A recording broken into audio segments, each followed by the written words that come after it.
Robert is so important to us that we were at a loss for words of what to say. Fortunately, we discovered that there are a number of websites out there for hapless schmucks like ourselves asked to give toasts at a wedding. So we settled on making the whole thing up from lines at thebestmanspeech.com, the obvious choice for 6 straight women asked to give a toast to their gay best friend whose lifetime commitment ceremony.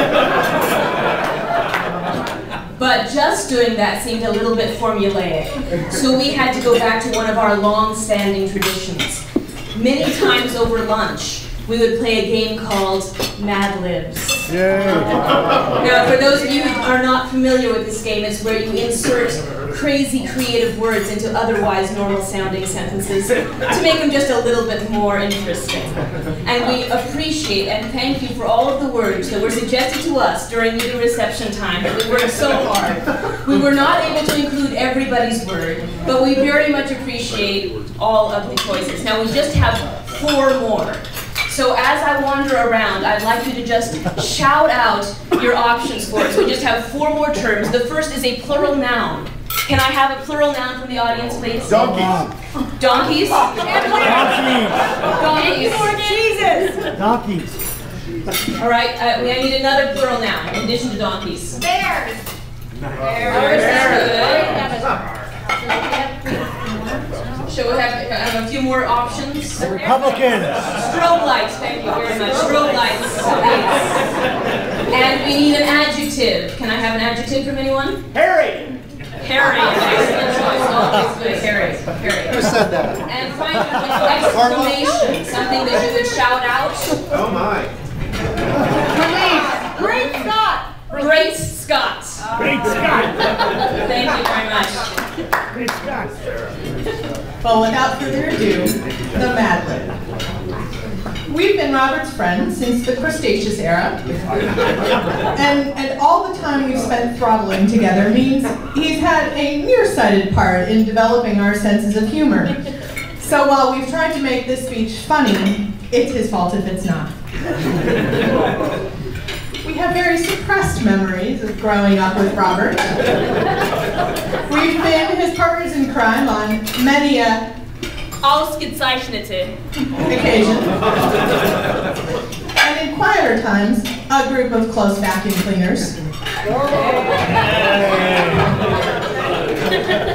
whom he could tell almost anything. And I do mean anything, which has provided us with wrinkly material for our toast this afternoon. We did agree not to pant any details of the bachelor party. Oh, and that reminds me, Robert, you still owe me 40 rapid exhalations for those last 2 wiener dogs you had. We and Robert have done many things together during our naked friendship. Over the years, we've built Ferris wheels, accelerated our parents together,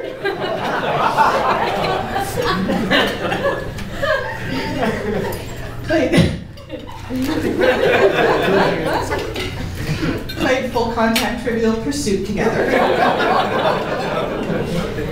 bloated school together. Remember Santa Monica? Yeah. Occasionally got homeless. Homeless together, thanks. And now we're sharing a snowflake together. For years, we've been Robert's chief golf manicurist and scrumptious buddies. And we see him less often now that he's met his lovely bride. But we're man enough to stand here today and tell you that we don't pontificate. How could we when we see how happy they are together? And considering that Robert's now spending less time down at the Audubon and in the lounge, it's certainly a testament to the way he feels about Bill.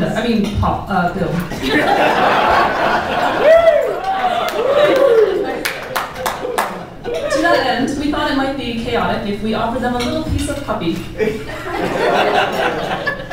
Getting married bestows upon you many viscous differential fluids.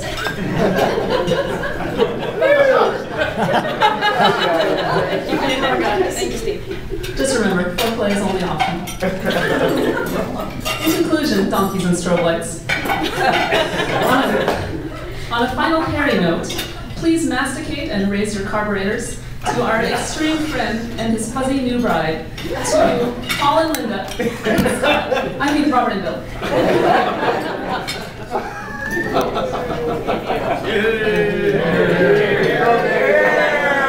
One more second. And we didn't want to leave this on an absurd note, so please raise your glasses. Robert and I made a video, or we all made a video in high school, and Robert had this great quote, and he said, "You really need somebody to hug and somebody to hug you back. Without that, I think you really, you're really missing out on a lot." So Rob and Bill, we're so happy you found somebody to hug and somebody to hug you back.